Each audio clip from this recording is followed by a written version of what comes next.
Hey, Judy.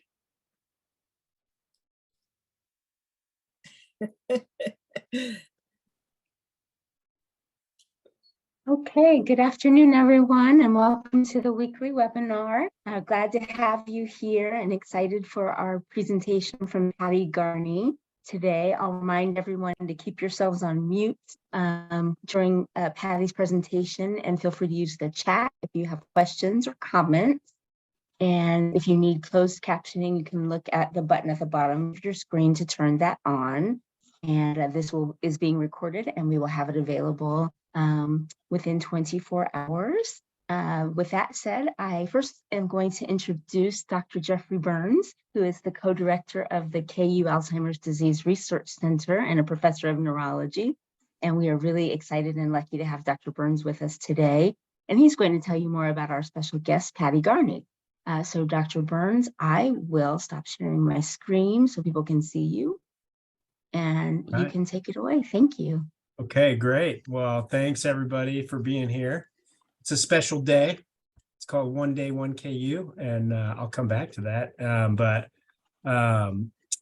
But we're really excited to have Patty Garney speaking today for our weekly webinar on One Day, One KU. So I've known Patty for a long time and her family, and she's been such a great friend to us, and has I think I've heard this talk. I think you're probably giving the same sort of talk.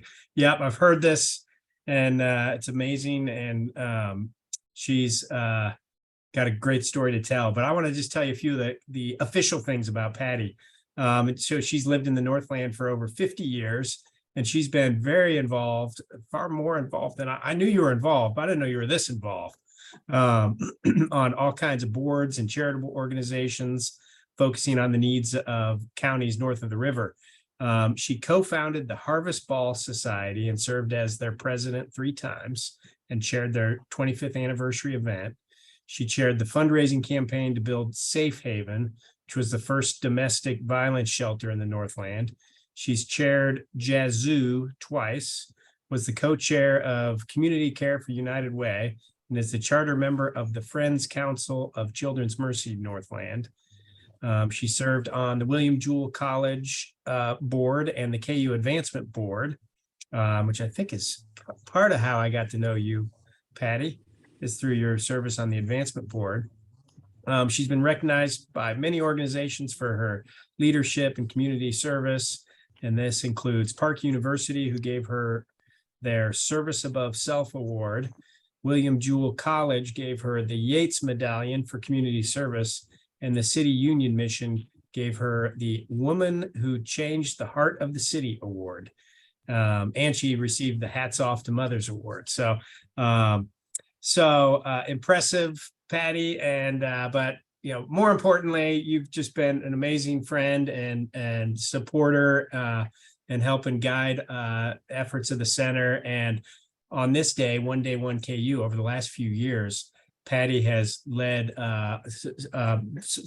much of our efforts, actually, and has personally been responsible for raising awareness of the event and raising a whole lot of money to support the things we're doing through her advocacy and her network of friends and personally. So I'll turn it over to you, Patty, but we thank you so much for all your support, and we thank you for being willing to put yourself here on screen in front of everybody and tell your story, which is so important. Thank you.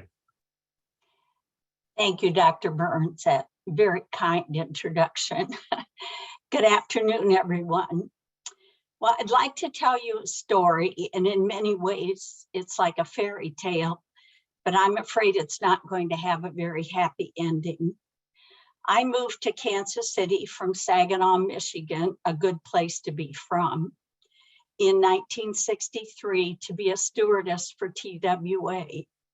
And in 1964, I met Charles Garney when he was dating the girl I was flying with. She wasn't right for him, and so I stole him away. I'd been warned to stay away from him as he was a bad risk, already having been married twice, and he had 3 children. But I saw something there worth pursuing, And the first time he kissed me, I was hooked. We were married in 1966, had 3 children of our own, and on New Year's Eve, we celebrated our 56th wedding anniversary. Over the years, it's been quite a ride. Charles has been a loving and caring partner and parent, and certainly a capable provider. A lot of you on this call probably know my husband, or at least have heard of him. Founder of Garney Construction Company, now one of the largest and well-respected heavy construction companies in the country. And they started the first ESOP program in the Midwest. He's been a rancher, a cattleman, pilot of his own jet airplane, which he flew all over the country and to Europe on more than one occasion. Visionary land developer, taking an old abandoned rock quarry and turning it into Briarcliff West, with over 200 homes, office buildings, apartments, and a retail village. He's been a philanthropist, pretty good golfer, a mentor, avid Chiefs and KU fan, community servant, as well as the much loved and respected patriarch of our family, which now is 27 people, including 8 grandchildren and 7 great-grandchildren. I tell you this history not to try to impress you, but to set the stage for the chapter our lives are in now, because those days and those activities are over and have been for several years. Never in my wildest dreams did I imagine I'd be talking about my husband and acknowledging the fact that he has Alzheimer's disease. It never occurred to me that something like this could happen to someone so vibrant, intelligent, fun-loving, active, and full of life. I first started noticing little things, confusion about what was going on, what day it was, couldn't find his car in the parking lot, some memory loss, repeating things, didn't like crowds, wanting to sleep more. And others were noticing it too. Word was getting back to me about what's wrong with my husband. I was in denial, of course, and it was close friends who convinced me that we needed to at least see a doctor and find out for sure. Dr. Burns first diagnosed Charles about 9 years ago with mild cognitive impairment. And about 6 years ago, after new scans and tests, which showed the presence of amyloid plaque, he changed his diagnosis to Alzheimer's. That was not a happy day. On one of our visits, Charles was given a driving test. He didn't pass. He hasn't driven for over 6 years now. Think about that the next time you get in your car to drive someplace. It was very hard taking his keys away and trying to explain to him why I was doing it and what was happening. I cried a lot in those days, but not to worry. He still tells me if I'm driving too fast or too slow or too close to the car in front of us. COVID was very difficult for us since we couldn't get out. I tried to keep him busy around the house, or else he would have just slept. No matter how many times I tried to explain to him what was going on, he of course just didn't understand what all the fuss was about. Needless to say, there have definitely been some significant changes to our lifestyle. He doesn't like crowds and loud noises, so no more Chiefs games. But I still make sure he gets to a couple of KU basketball games, and now up to Des Moines to watch our grandsons as they play high school football. And we go to movies a lot. I feel like he needs to get out of the house from time to time, and I sure know I do. And these things still seem enjoyable to him. We go with good friends and they drive, which is helpful to me. Speaking of friends, we've lost some good friends. Maybe they weren't as good of friends as I thought. The men especially seemed to have a really hard time accepting Charles and what's happening with him. They stopped asking him to play golf and inviting him to lunch.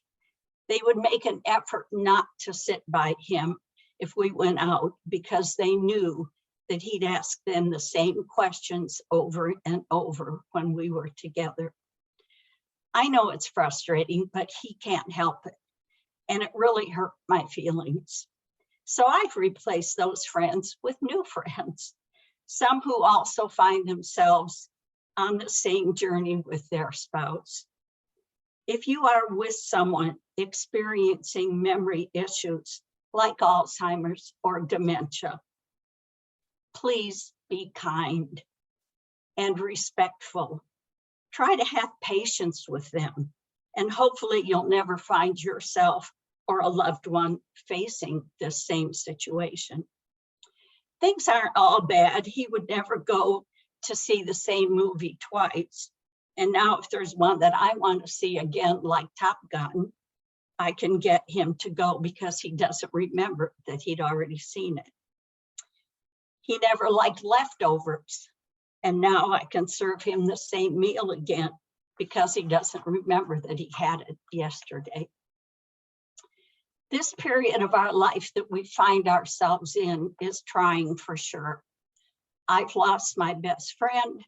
His daughters have lost their dad, or at least the dad they used to know. It's hard to carry on a lengthy conversation. I've learned to ask short questions and only one at a time, and to give short answers to his questions. It does me no good to tell him at breakfast what our schedule is for the day, because he won't remember right after I've told him. So we go 1 hour at a time. I bought a dry eraser board, which I keep next to his sink in the bathroom, with notes about what the date is and the day of the week, about shaving, brushing his teeth, and what might be planned for that day. And it seems to help a little bit. With apologies to the good Lord above, but I think he got this all wrong, in that a person with Alzheimer's can remember things that happened years and years ago, but not what she or he had for breakfast, or if they even had breakfast. I really don't care what the name of Charles's old girlfriend was 75 years ago at Paseo High School.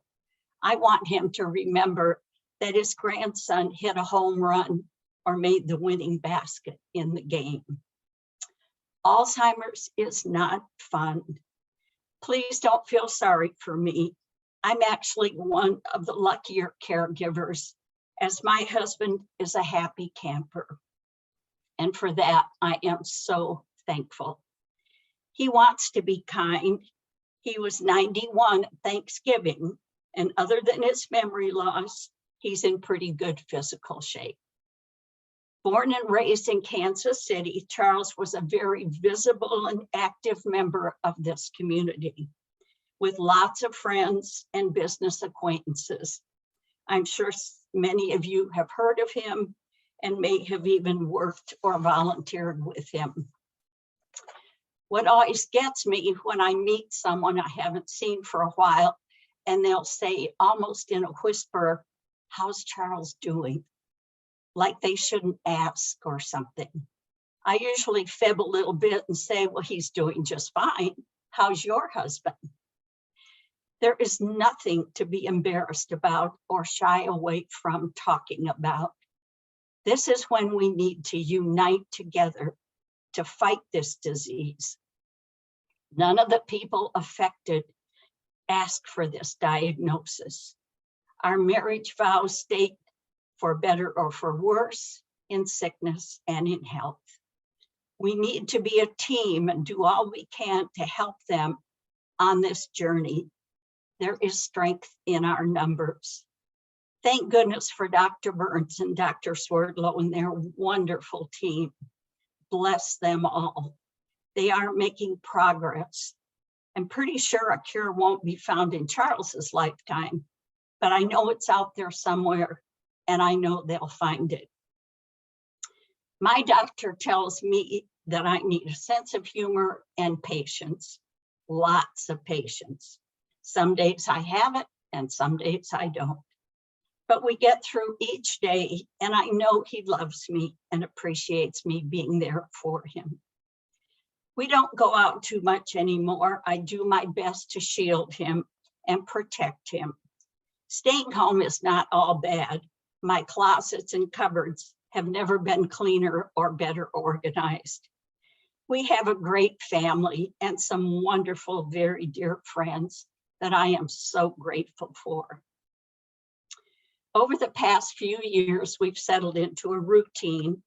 We still go out to our place in Snowmass Village, Colorado for the summer. We don't climb mountains anymore, but we take nice walks with our golden retriever. And she and Charles enjoy the view from our back deck. It warms my heart to see them both taking a nap in the sunshine. I've adjusted my schedule to be home with him as much as possible, and it's where I want to be. I'm fortunate to have good help, so I can get out from time to time, and Chardonnay helps too. Charles has taken awfully good care of me over the years, and now that our roles are reversed and it's my turn to take care of him, I'm happy to do it. I do know that one day down the road, he won't know me anymore, but I hope that day is still a long way away. And I hope that he'll always know I'm there in his heart, as he will always be in mine. Thank you for listening to my story.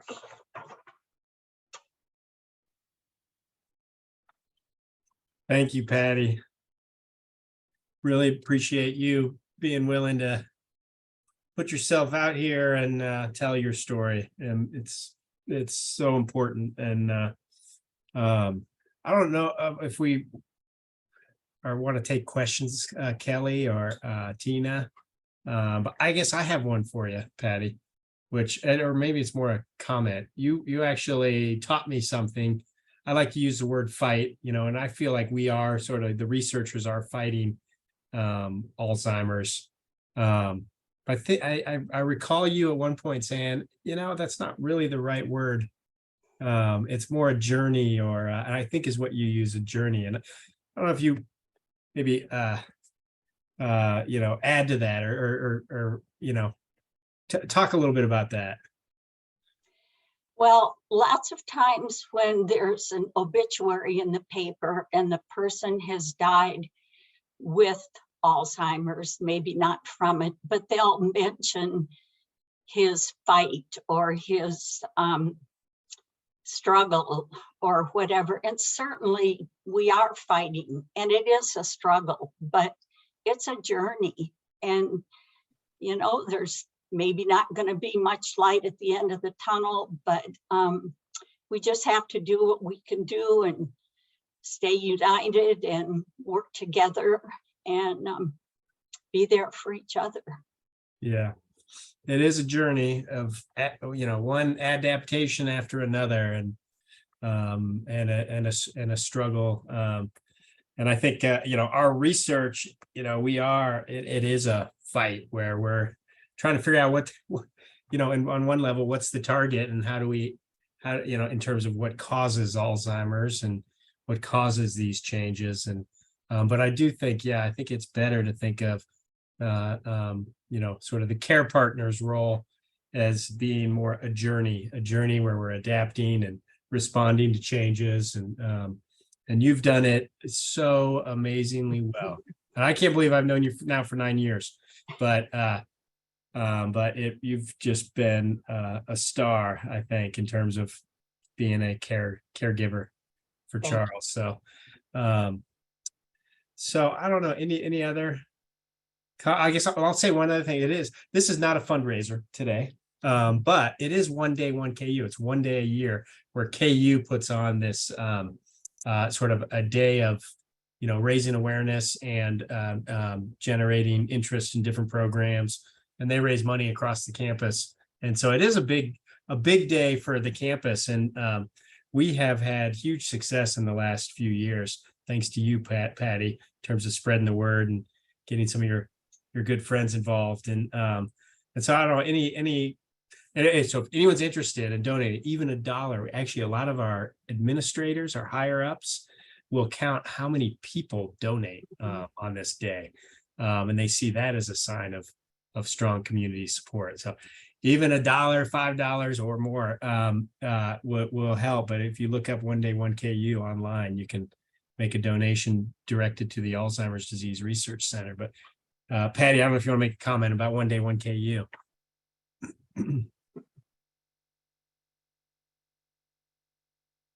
Anything to add? Nope, I think very well said. Okay. It takes a village, and we're all in this together. And I don't think there's hardly anybody out there anymore who hasn't been touched by this disease, either personally or just knowing someone, or Parkinson's or dementia or any of the other related things that go along with Alzheimer's. And I know there's a lot of work to be done. You all have your team, and teamwork makes the dream work. And for us, that dream is a cure. And hopefully it's out there and getting closer all the time. It is. It definitely is. And, and actually the signs of that are we do have 2 new drugs approved now. And the field is evolving really fast. And I can say that, for 20 years, almost 20 years now, I've been practicing, and how we approach our patients and treat patients hasn't changed up until basically now. And we're seeing some, probably over the next year, we're going to see some real things enter the clinic in terms of helping us make a better, more sort of confident diagnosis of Alzheimer's disease. So the diagnostics are changing fast, and these new drugs will be entering the clinic and probably begin to be used fairly routinely for, kind of a small segment of the population, but it's but it's a change. And there are new things we're talking about in the clinic. And I'm telling you, for 18 years or so, that conversation was the same. For 18 years. I mean, not much changed, and now it's changing. So really strong signs of big changes. And it is the result of, decades of work from our center and all the other centers around the country and the world, really. And so we are getting there. And I see Tina put in a link to the One Day 1KU if you're interested in more info about that. So thanks, Tina. Yeah. So, okay. All right. Well, thank you. I think we'll wrap it up there. We're getting nice comments about you in the chat. You're a rock star caregiver. And we appreciate you and you for speaking up, takes a lot of courage to do that, speak up, and so put it into words so nicely. So thank you. Thank you. Yes. I hope, Patty, that you can see all the chat messages. Can you read them all? Yes, thank Okay, you. good. Very good. Yes, I'll echo everyone's comments, Patty. Thank you so much for being our speaker for the day and for your commitment to working toward the day when this will all just be a memory. We're so pleased to have you share your story. And I know so many of us on the call here are inspired by your message. And so that's what we always want. So again, thank you so much. Tina did put in the chat the link to One Day 1KU if anyone feels moved to participate in that. Our topic next week will also be about caregiving. It's actually a conversation of caregivers as memory keepers. And the speaker is Dr. Carol Buller. So we'll be sending the reminder out, of course, on Monday and Thursday of next week. And you'll be able to meet us back here and hear more about your role as a caregiver. Bring your questions and your thoughts, and we'll be happy to host you. Thank you, Dr. Burns, for being with us today. We are super, super lucky to have you. And thanks to all of you for being here today. Patty, there's a few more comments coming in. I see them. See those. And you can always watch this again It'll be up on our YouTube channel tomorrow. And Julie has written in the chat, make sure people know that they can designate Alzheimer's when they give to One Day 1KU. And that's an important point to mention. Thank you, Julie. And thank you, Cheryl, for making your donation. So While we do have a fund that has Charles's name on it, excellent. please know that any dollars raised in his honor will go to serve everyone. So appreciate that very much. Excellent. Well, I could not top that. So thank you again, Patty and Dr. Burns and everyone for being here. And we will see you next Thursday, February 23rd already. Take care, everyone. Thank Bye-bye. you. Bye-bye. Thanks, Bye. Patty. Thanks, Kelly.